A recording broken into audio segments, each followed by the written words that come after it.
an email from somebody who watched my documentation boot camp on Summit Professional Education. By the way, I have not taught that course live, and that was the last time it would have been recorded since 2019 when the pandemic broke out.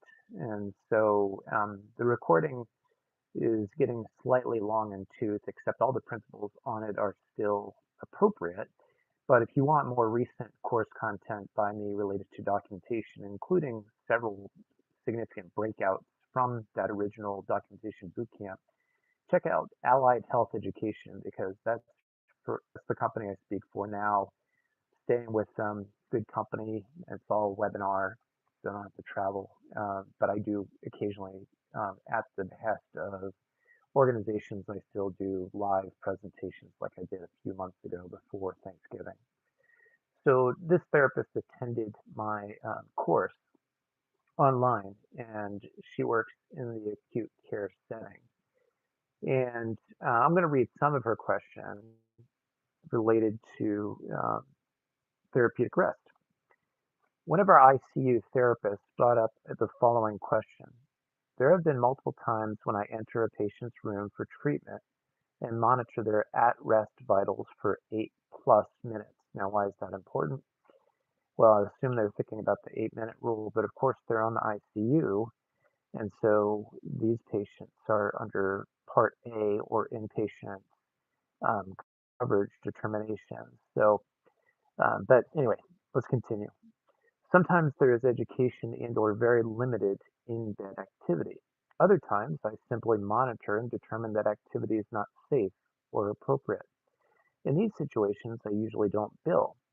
I'm using clinical judgment to determine appropriateness, but when I'm not actively working with the patient, it doesn't feel right to bill. Thoughts: should I be billing? If yes, what should I be documenting? And she pointed out that other therapists had kind of the same situation and wanted to know how best to answer that. And so I'm going to review my answer without calling out this young lady's name. I said, are, so I think that you may be able to answer this for them, having attended my course, but um, I didn't want to torture her with the Socratic method, which my boss tortures me with. Uh, but and it's a good way to learn. And sometimes you realize you have the answer. You just need somebody to sound off and help you get to the answer through some good pointed questions. So anyway, here's how I answered it. Anything should be billed related to therapeutic rest and education if, and I give her some examples of situations. One, it would not be safe to leave the patient to the supervision of someone else to monitor the vital response. It's assuming that, some activity had occurred under the therapist's watch. Number two, the therapist is assessing how long it is taking for the patient to return to safe resting parameters to resume activity/exercise. Three, if a patient is experiencing evolving or unstable clinical presentation after the activity, possibly warranting medical intervention. Also, I would say that any education that falls under necessary training related to one, ordered intervention, and two, goals of therapy should be billed. If the therapist doesn't need to be there with a resting patient and no goal or CPT directed training is occurring, then no, not billable.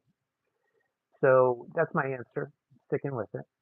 And anyway, I hope that's helpful to you, knowing, when to bill when you're monitoring vitals. If you're just sitting still and you're observing the patient, ask yourself those questions. And remember, it all boils down to the most basic of documentation principles and therapeutic treatment, and that is, would it be safe or effective to turn over what you're doing to somebody else?